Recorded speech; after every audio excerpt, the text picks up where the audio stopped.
اللهم صل على محمد وآل محمد. اللهم صل على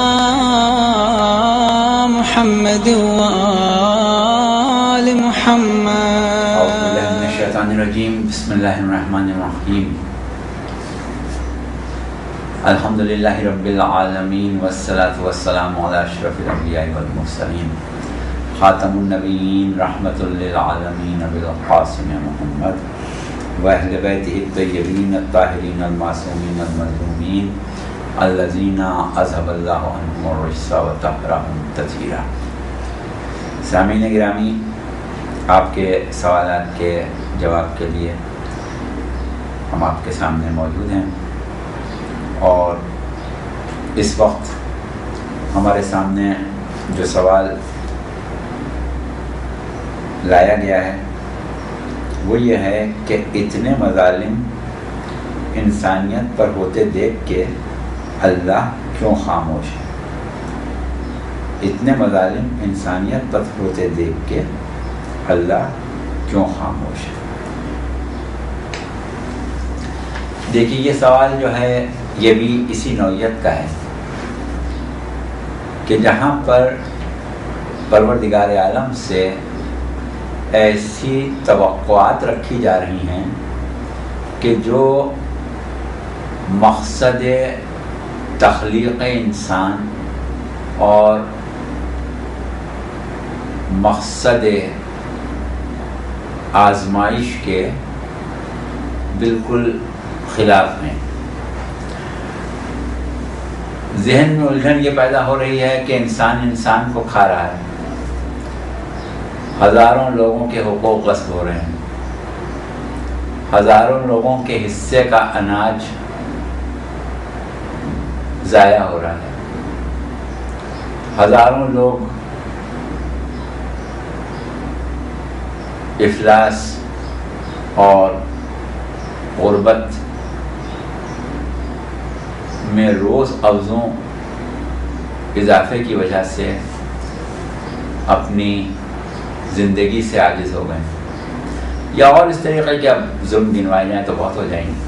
تو اتنے ظلم جو ہو رہے ہیں ان کے عوض یا ان کے رد عمل میں اللہ کی طرف سے کوئی فوری اقدام چاہتے ہیں کہ کوئی فوری اقدام ایسا ہو کہ ان سب چیزوں کا سدباب کر دیا جائے. یعنی اگر ہم ان سے یہ پوچھیں کہ بھائی اللہ خاموش ہے تو آپ کیا چاہتے ہیں، اللہ کیا کرے، تو وہ یہی جواب دیں گے کہ بھائی ظالموں کو تباہ و برباد کر دے، یا ان کی وہ قوتیں سلب کر دے جن سے وہ ظلم کر رہے ہیں، جن کے حقوق چھینے گئے ہیں وہ ان کو واپس دلا دے، یا اور وغیرہ وغیرہ جو بھی اس کے ذہن میں ہے.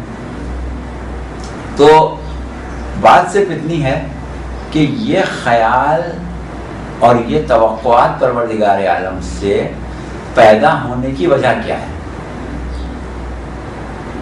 اگر یہ توقعات صحیح اور جائز ہیں تب تو پھر واقعی میں پروردگار عالم کو وہ کرنا چاہیے جو یہ سوچ رہے ہیں. لیکن اگر صحیح نہیں ہیں تو کیوں صحیح نہیں؟ اگر لوگ اتنا علم رکھتے ہیں کہ انہیں یہ معلوم ہوتا کہ انسان جو مکمل طور سے پروردگار عالم کی گرفت اور اس کی قدرت کے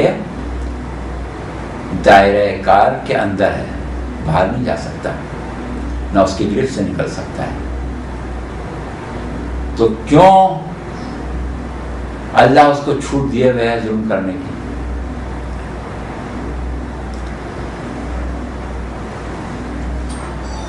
لوگ یہ علم حاصل کر لیں کہ اس چھوٹ میں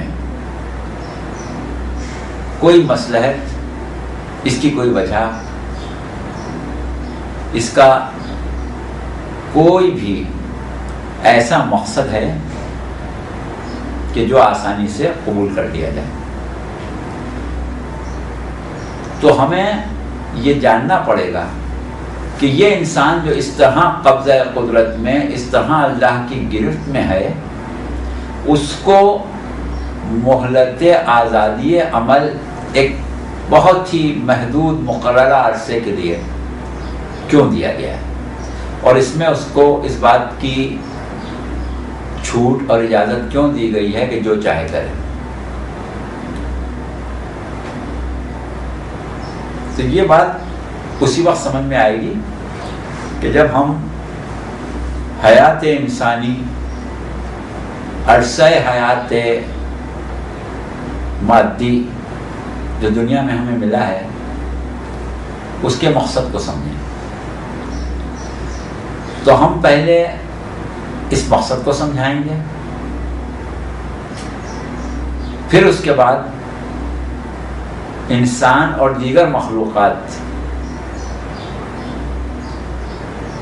جن کو اس طرح آزادی عمل نہیں ہے، ان کا موازنہ کریں گے۔ اور یہ دو امور جب ہمارے سامنے سے، دو امور جب ہمارے سامنے اس طرح واضح ہو جائیں گے کہ اب ہمیں ان معاملات میں کوئی شک و شبہ نہ رہے، تو پھر یہ سارے سوالات جو ہیں یہ خود بخود ختم ہو جائیں گے۔ تو دیکھیے، ہم پہلے تو کچھ حوالے اور استدلال قرآن سے پیش کرنا چاہتے ہیں، اور چاہتے ہیں کہ ترتیب ہماری بہرحال یہی رہے جس ترتیب سے ہم جواب دینا چاہتے ہیں۔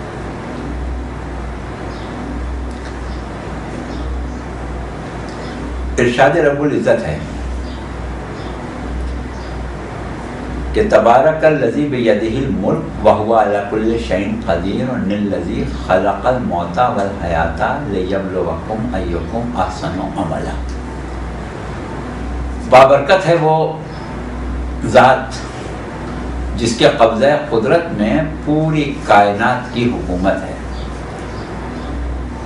یہاں پر اس کے اختیار کا تذکرہ کیا جا رہا ہے کہ پورا اختیار رکھتا ہے، ایسا نہیں ہے کہ مجبور ہے یا کہیں اس کے اختیار اور قدرت میں کوئی کمی ہے۔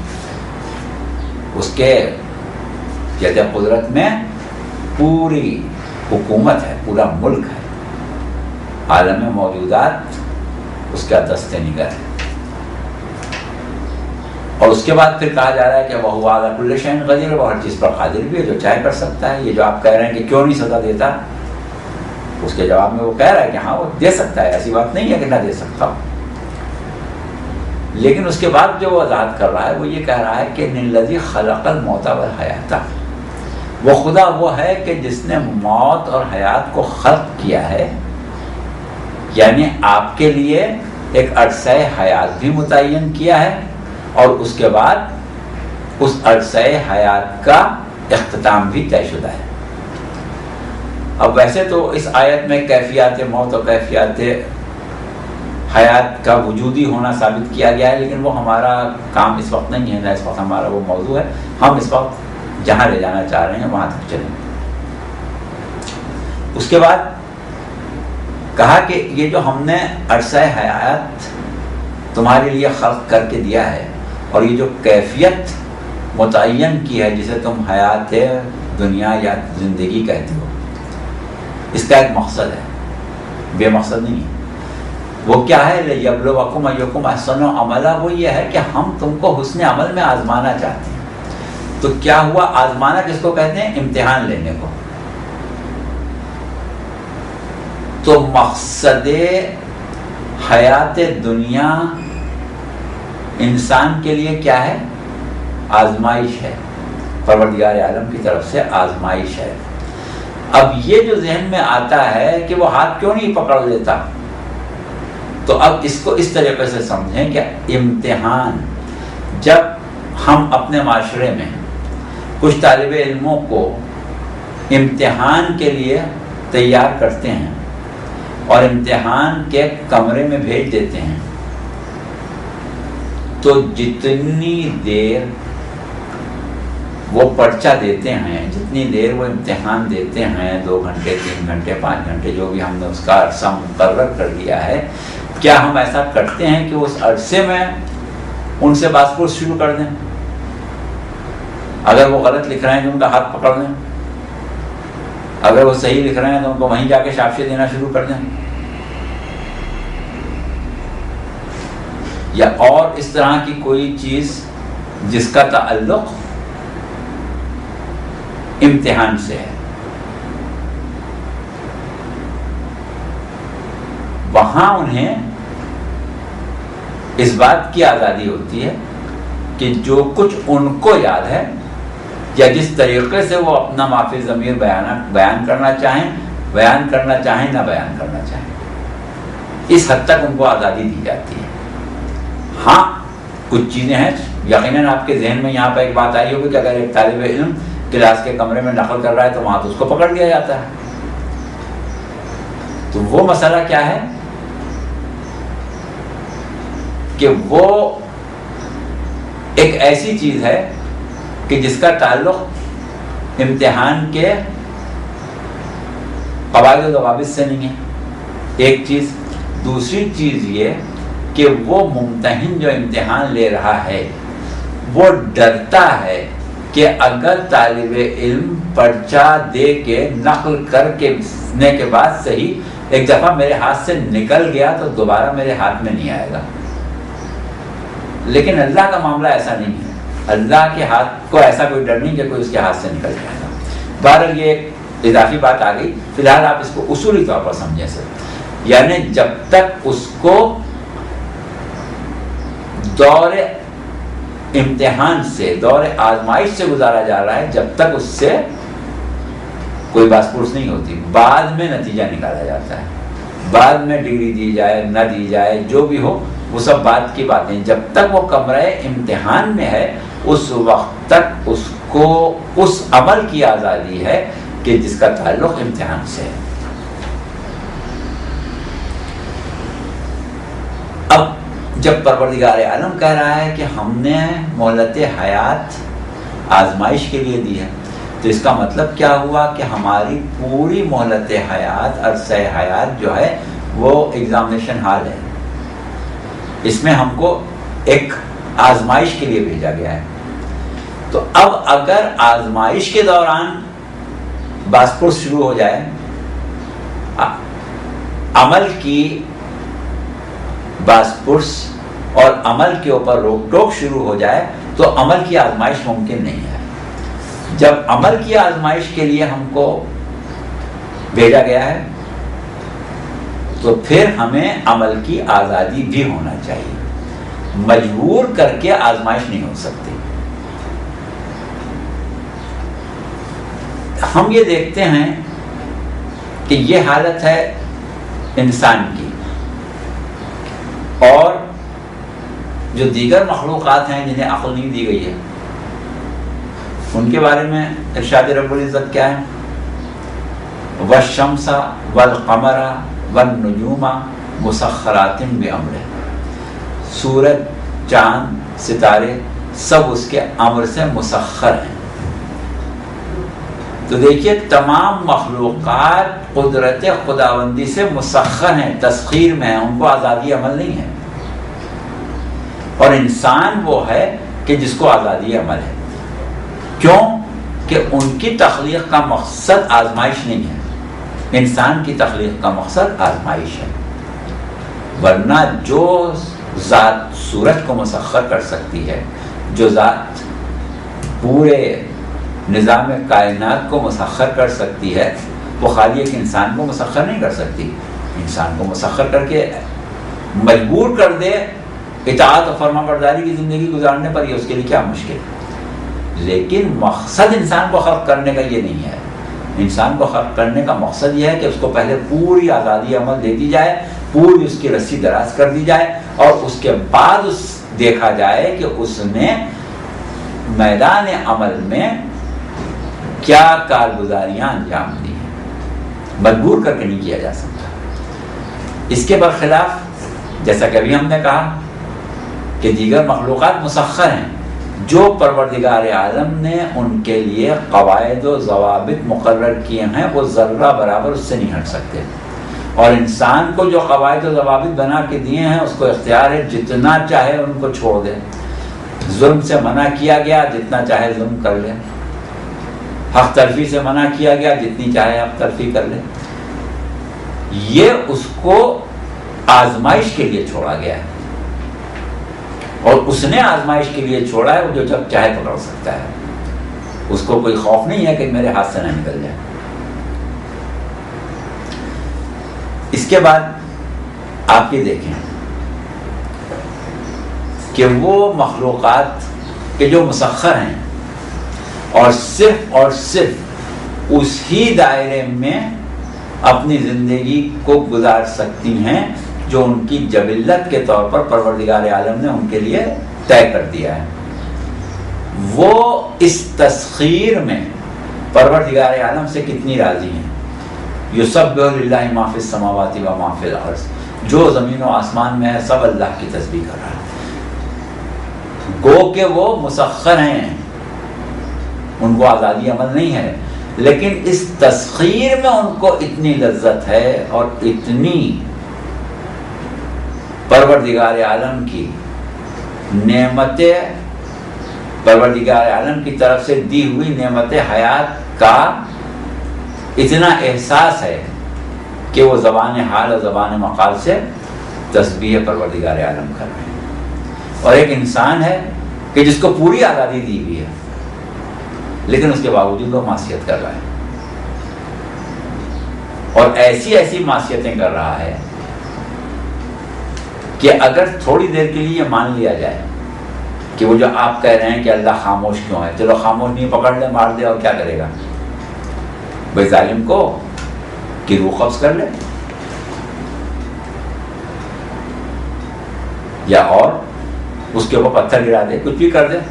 لیکن مسئلہ یہ ہے کہ یہ دنیا جس کی تخلیق ایک امتحان کے کمرے کی طرح، ایک ایگزامینیشن ہال کے طور پر ہوئی ہے، کیا اس میں اتنی گنجائش اور استعداد ہے کہ اس دنیا میں رہ کے حسن عمل میں آزمائش کے عرصے میں معصیتیں اور گناہ کرنے والوں کو سزا یا نیکیاں کرنے والے کو جزا دی جا سکے؟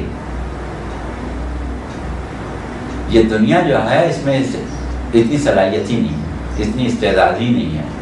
یہ صرف دارالامر ہے، دارالجزا بننے کی اس میں صلاحیت ہی نہیں ہے. آپ کہہ رہے ہیں نا دنیا میں سزا دے دے، دنیا میں سزا کیسے دے دے؟ دنیا میں اتنی صلاحیت نہیں ہے کہ وہ دارالجزا بن سکے. دنیا صرف دار آزمائشی بننے کی صلاحیت لے کے پیدا ہوئی ہے، اس سے زیادہ اس میں گنجائش ہی نہیں ہے. مثلا ایک شخص ہے، اس نے 1000 آدمیوں کو مار دیا، 100 آدمیوں کو مار دیا، 50 آدمیوں کو مار دیا. اب آپ چاہتے ہیں کہ ان بے گناہوں کے قتل کی اس کو سزا دیں. دنیا میں کیا کر سکتے ہیں؟ ایک دفعہ مار سکتے ہیں آپ اس کو. اس نے 100 کو مارا تھا، آپ نے اس کو ایک دفعہ مار دیا تو 99 کی سزا رہ گئی، ایک ہی کی سزا ملی. ایک شخص نے لاکھوں انسانوں کے حقوق غصب کر کے اربوں خربوں روپیہ جمع کر لیا. اب اگر آپ میں اتنی طاقت ہے کہ آپ اس سے وہ سارا روپیہ چھینیں اور ان تمام لوگوں تک پہنچا دیں جن کا وہ حق تھا، تو کیا اس کی سزا پوری ہو گئی؟ اس کی سزا تو پھر بھی پوری نہیں ہوئی. یا ایک شخص نے دنیا میں ہزاروں لوگوں کی اصلاح عمل کر دی. اب کیا آپ دنیا میں اس کو اس کی جزا دے سکتے ہیں؟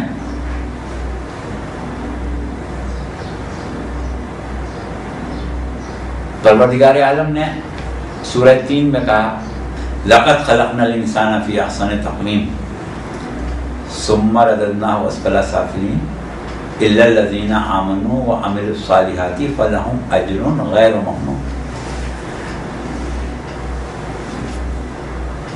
اللہ منزل تخلیق پر انسان کو پیدا کرنے میں اتنا لطیف و کریم ہے کہ اعلیٰ ترین بہترین احسن تقویم خلق کیا. انسان اتنا ناشکرا ہے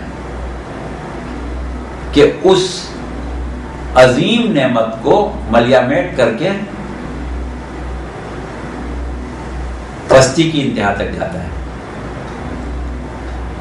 لیکن کچھ لوگ نہیں جاتے. وہ کون ہیں؟ جو ایمان بھی لاتے ہیں، اعمال صالح بھی انجام دیتے ہیں. تو ایمان اور اعمال صالح اگر انجام دیں تو پہلا لطف الہی تو یہ تھا کہ احسن تقویم پر خلق کیا تھا. اب دوسرا لطف الہی کیا ہے؟ فَلَهُمْ أَجْرٌ غَيْرُ مَمْنُونٌ. ان کا اجر وہ ہے جو کبھی ختم ہی نہیں ہوگا. تو وہ اجر دینے والا کہ جس کے اجر کی حد و انتہا نہ ہو، اس کے اجر سے محظوظ ہونے کے لیے، اس کا حظ اٹھانے کے لیے کوئی ایسی زندگی چاہیے ہے کہ جو خود کبھی ختم نہ ہو. اگر زندگی ختم ہو گئی تو اجر ہمیشہ باقی کیسے رہے گا؟ تو اجر کے ہمیشہ باقی رہنے کے لیے زندگی کا ہمیشہ باقی رہنا ضروری ہے، اور یہ صلاحیت اس دنیا میں نہیں ہے کہ زندگی ہمیشہ باقی رہ سکے. یہاں انحطاط اور زوال پذیری جو ہے وہ جزو لا ینفق ہے. تو اب پروردگار عالم کی گرفت سے نہ کوئی باہر نکل رہا ہے، اور نہ ہی اس کو اس بات کا خوف ہے کہ یہ میرے قبضہ قدرت سے نکل جائے گا. نہ اس کے ہاں اس بات کا امکان ہے کہ جو ظلم و تشدد اس نے کیے ہیں یا جو نیکیاں کی ہیں ان کا کوئی ریکارڈ گڑبڑ ہو جائے گا. نہ اس کے ہاں کسی اور قسم کی بے اعتدالی کا اور وعدہ خلافی کا امکان یا گنجائش ہے. اب اگر اس نے کہا کہ ہم نے حسن عمل میں آزمائش کے لیے تم کو مہلت دی ہے تو دے دی، اب اس میں وہ اپنی طرف سے کسی قسم کی کوئی بدعنوانی معاذ اللہ نہیں کر سکتا ہے. تو بدعنوانی نہ ہو اور ایک بات جو طے ہے اس کے مطابق کام ہوتا رہے. تو اس کا تقاضا یہی ہے کہ حسن عمل میں آزمائش کے لیے چھوڑا ہے. حسن عمل کے لیے مقام عمل کے اوپر پروردگار عالم نے چھوٹ دی ہے تو دی ہے. اب اس چھوٹ کو وہ واپس نہیں لینا چاہتا، نہ لے گا، بلکہ پوری چھوٹ ہے. آپ جتنا چاہیں ظلم کریں، جتنا آپ کے اختیار میں ہے. پوری عالم انسانیت کو اگر تباہ کر سکتے ہیں تو آپ کر ڈالیں، کیونکہ اللہ کے پاس وہ قدرت موجود ہے کہ بڑے سے بڑے جرم کی سزا دینے کے لیے ایک ایسا عالم ہے جس میں استعداد موجود ہے کہ بڑے سے بڑے ظلم کی سزا دے دی جائے، اور وہ عالم ایسا موجود ہے کہ جس میں بڑی سے بڑی نیکی کا اجر دے دیا جائے. تو جب یہ چیز اللہ کے پاس انتظام بھی موجود ہے، اس کا وعدہ بھی سچا ہے، اور اس کا اصول بھی ٹوٹنے والا نہیں ہے، اور پھر اس اصول میں کوئی خرابی بھی نہیں ہے، تو ایسی صورت میں ہم یہ کیوں توقع رکھیں کہ پروردگار ظالم کو دنیا میں سزا دے؟ اور یہی آپ کے سوال کے جواب کا لب لباب ہے. یہاں پر ہم آپ کے جواب کو ختم کرتے ہیں. والسلام بالقاسم محمد واہل بیتہ الطیبین الطاہرین المعصومین المظلومین الذین اذھب اللہ عنہم الرجس وطہرہم تطہیرا. سامعین گرامی، آپ کے سوالات کے جواب کے لیے ہم آپ کے سامنے موجود ہیں، اور اس وقت ہمارے سامنے جو سوال لایا گیا ہے وہ یہ ہے کہ اتنے مظالم انسان اور مقصد آزمائش کے بالکل خلاف ہیں. ذہن میں الجھن یہ پیدا ہو رہی ہے کہ انسان کو کھا رہا ہے، ہزاروں لوگوں کے حقوق غصب ہو رہے ہیں، ہزاروں لوگوں کے حصے کا اناج ضائع ہو رہا ہے. ہزاروں لوگ اللهم صل على محمد وآل محمد. اللهم صل على محمد وآل محمد. اعوذ باللہ من الشیطان الرجیم. بسم اللہ الرحمن الرحیم. الحمد للہ رب العالمین والصلاة والسلام علی اشرف الانبیاء والمرسلین خاتم النبیین رحمۃ للعالمین. افلاس اور غربت میں روز افزوں اضافے کی وجہ سے اپنی زندگی سے عاجز ہو گئے، یا اور اس طریقے کے اب ظلم گنوائے جائیں تو بہت ہو جائیں گے. تو اتنے ظلم جو ہو رہے ہیں ان کے عوض یا ان کے رد عمل میں اللہ کی طرف سے کوئی انسانیت پر ہوتے دیکھ کے اللہ کیوں خاموش ہے؟ اتنے مظالم انسانیت پر ہوتے دیکھ کے اللہ کیوں خاموش ہے؟ دیکھیے یہ سوال جو ہے یہ بھی اسی نوعیت کا ہے کہ جہاں پر پروردگار عالم سے ایسی توقعات رکھی جا رہی ہیں کہ جو مقصد تخلیق